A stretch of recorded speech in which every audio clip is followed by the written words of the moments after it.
So today we are going to learn how to solve a trigonometric equation consisting sine, cos or tan term. So if a trigonometric equation consisting the sine or cos term, for example, let's say I write a equation sine x is equal to half. Okay, what could be the possible solutions of this equation and how many? To solve this question, we'll draw a unit circle. This is a unit circle. Let's draw x and y axis also here. Okay. On the unit circle, if we pick any point on the circle, we know that x coordinate of the point is called the cos theta and y coordinate of that point is called the sine theta. Okay. So the first solution of this equation sin x is equal to half can be found using the calculator. On the calculator, we can plug x as sine inverse half. That will give us 30 degree, or you can say pi by 6 in the angle. So that means the half will be somewhere here, let's say half. So this half should be the y coordinate of the point. So there will be 2 points on this circle which will have the y coordinate as half. For example, this point and this point, both the point will have x coordinate will be something, but y coordinate is going to be half for both the point, right? And this is the y and this is the x, right? Okay. So the first solution, that 30 degree is given by the calculator, is this solution. This angle 30 degree. Obviously, the second solution, now we can understand this is going to be the second solution. And by symmetricity, we can understand if this is 30 degree, this is also going to be 30 degree. So this arrow makes the angle, this angle is going to be 180 minus 30, that is 150 degree. So one solution of the sin x is equal to half, we found it is x is equal to 30 degree, or you say pi by 6. And another solution we got in the second quadrant, that is x is equal to 150 degree, that we can say 150 degree. If I convert it into radian, it will be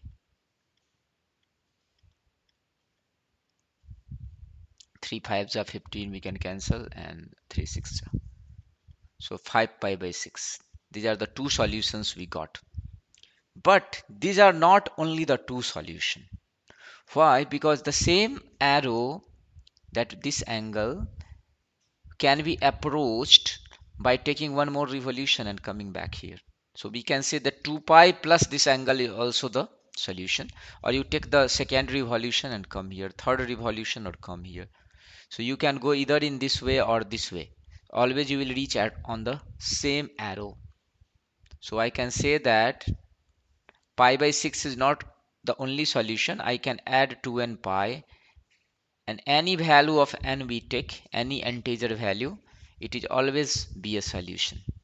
Similarly, same thing is for this. I can add 2n pi here. So I have two solutions where n is an integer. So now we got all the solutions of this sin x is equal to half, this equation. This is called the general solution. So first what we did, we found the two possible solution on the unit circle, and then we add 2n pi into both the solutions, so we'll get all possible solutions. For example, if you plug n is equal to 0, this will give x is equal to pi by 6. N is equal to 1, x is equal to 13 pi by 6. If I plug n is equal to negative 1, that is going to be my negative 11 pi by 6. Like this, we can go on getting as many solutions as we want. And from these equations, we can get 5 pi by 6. If we plug 1, we'll get 17 pi by 6, goes on. Or if I plug minus 1, we will get negative 7 pi by 6, like that, goes on. So we just write the general solution of sin x is equal to 1 by 2 is this. Okay. Now, if the question has been asked that sin x is equal to half and there is a restriction on x, like they say that x is between 0 to 2 pi, let's say, then we have to look only for those solutions which lie in this interval. For example, here if I see pi by 6 will be in this interval, so this is the one solution. 13 pi by 6 will not be in this interval, so this solution will be discarded. And certainly there will be no negative solution because negative number cannot be the part of 0 to 2 pi. Okay, from here we can see that 5 pi by 6 is one of the solution. 17 pi by 6 is greater than 2 pi, so it won't fall in this interval. So there are two only possible solution for this problem, but for this problem there are infinitely many solutions. So in this way we can solve for sine. Now the next is how we are going to solve for cos. So let's see. Again we'll take one more example for cos. Let's say take cos x is equal to half now, as you have taken for sin x. If we put on the calculator the value of x cos inverse half, we know that cos 60 degree is half, that is pi by 3. So one answer you can always get from the calculator. Now for other answers, we will draw a unit circle. We'll draw a unit circle here. So let's draw it. Yeah. Now look at here. You know that cos x is the x coordinate of the point on this unit circle. So if I take any point here, let's say this point, the x coordinate of this point is going to be cos and y coordinate is sine. We know that. So that means cos x is equal to half means all those points which x coordinate is half. X means this is half, then x coordinate is half for this point and this point. These are the 2 points here. For this point and this point. So these are the two solutions on the unit circle. If I draw an arrow, then when we calculate the solution from calculator, we always get the solution in the first quadrant. So in the first quadrant, we got the solution pi by 3 already here. This angle is pi by 3, that means. And once you know that this angle is pi by 3, you can easily understand how much is this arrow making the angle with the x-axis, like this angle. Because this, you know that the full circle is 2 pi and this much is pi by 3 as they are symmetrical. So 2 pi minus pi by 3 is going to be pi by 3. So on the unit circle, we got the two solution. X is equal to pi by 3 and x is equal to, 5 pi by 3. These are the two solutions we got on the unit circle. So now we write the general solution for this. Now you can see that this arrow can be approached in both the way. Means if I travel like from here, start, goes the full circle I take and then go here, then this will become 2 pi plus pi by 3. If you take the 2 revolution, that will be 4 pi plus pi by 3. So your final answer is x is equal to 2n pi plus pi by 3. N is an integer and x is equal to 2n pi plus 5 pi by 3 n is an integer. So these are the all solution, possible solution for cos x is equal to half. If the question is asked, find the solution in some interval, we will look at all the solutions which are falling in that interval and we'll answer that. So these are the solutions for sine and cos consisting trigonometric equations. Now we'll look at for the tan. So for tan, let's take one example. Tan theta is equal to root 3. So first solution we can always get by the calculator in the first quadrant, that is tan inverse root 3, and that is going to be equal to 60 degree, that is pi by 3 in the radians. So now look at on the unit circle here.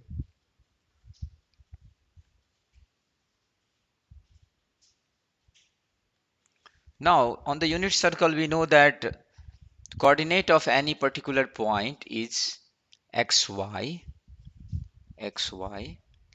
and x is the cos theta, where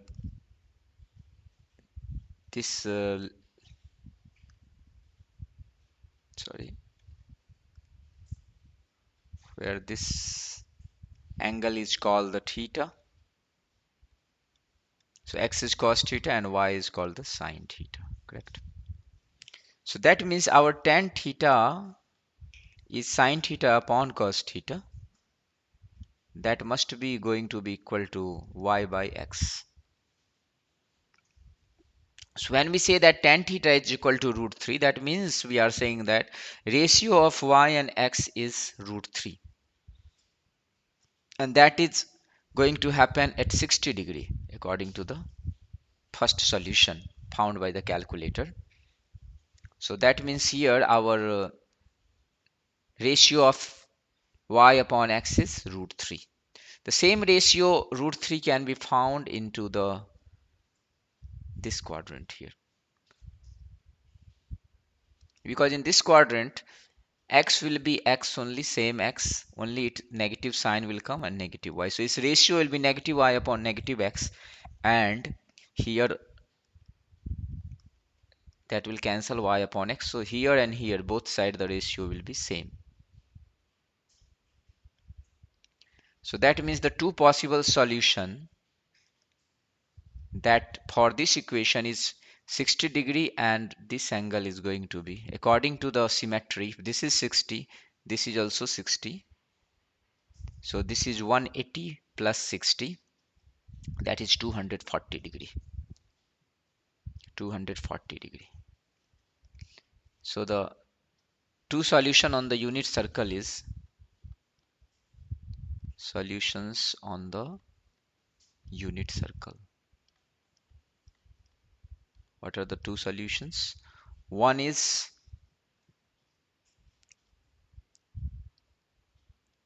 theta is going to be 60 degree, that is pi by 3, and another is theta is going to be 240 degree. 240 degree means 240 degree times pi upon 180. If I convert it into radian, 4 pi by 3. So these two possible solutions we got. Now to find out the general solution, we can again use the same method. We can do it here. Theta, we can add 2n pi here,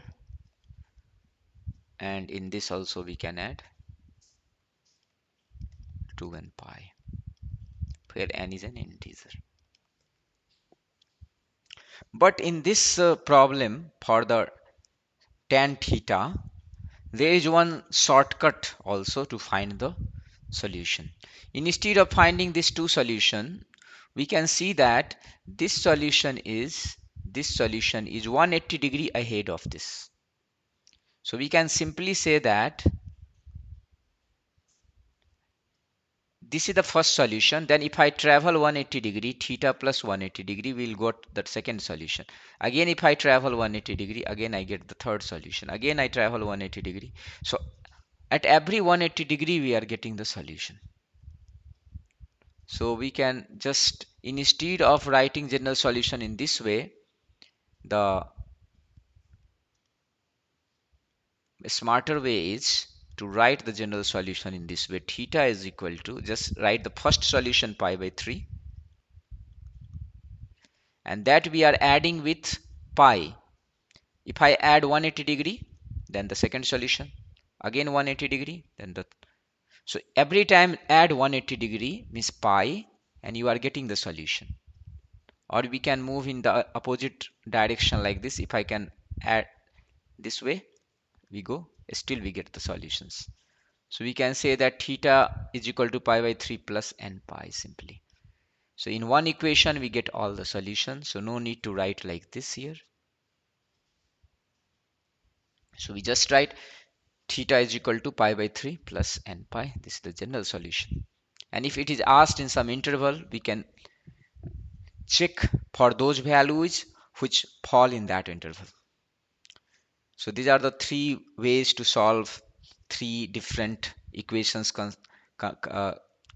consisting sine term, cos term, and the tan term.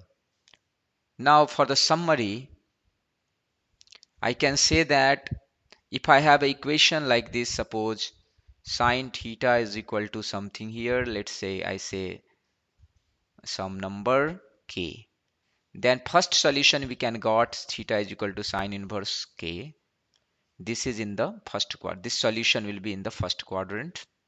After getting this solution, for the sine theta we will get the two solution in the first quadrant and in the second quadrant here. So the first solution, if you got here, suppose somewhere theta, then the second solution exactly the opposite side here you will get. So the on the unit circle you will get the two solution as theta is equal to this, whatever is this, and another is this one. So that is pi minus theta. Theta and pi minus theta is the two solutions on the circle, and then you can add 2 and pi. So on the unit circle, you will get two solution, theta and pi minus theta here. And for the general solution, we will write theta plus 2 n pi and pi minus theta plus 2 n pi. These are the, where n is integer. Similarly, if you solve for cos theta, then you find the first solution on the calculator, cos inverse k, and then again on the unit circle, suppose you get the first solution here, let's say theta is here, suppose, then the second solution is in this quadrant here, just the mirror image of it. So on the unit circle you will get two solution here. On the unit circle you will get the one solution theta, and the another solution is, this is theta, this is also theta, so this angle is going to be 2 pi minus theta. And for the general solution now, you will write theta plus 2 n pi and 2 pi minus theta plus 2 n pi, where n is an integer. So for sine and cos you can solve like this. For tan, if you have tan theta is equal to k, the first solution you will get tan inverse k on the calculator in the first quadrant, and then suppose you got solution something like this. Oh, sorry. Let's say here you got here, this is the tan theta, let's say the first solution. Then the second solution will be the in the third quadrant, just the mirror image of this arrow with respect to the origin here. So the on unit circle, you will get the two solution, theta, and this is also theta by symmetry. So this angle is pi plus theta. But for the general solution here, I told you that it is a little different approach. General solution, you can just write theta plus n pi. So first solution what you got on the calculator, just add n pi into that, you will get the general solution. So in this way you can solve the all the trigonometric equations concerning sine, cos and tan term. I hope you understand the concepts. Thank you so much for watching the video.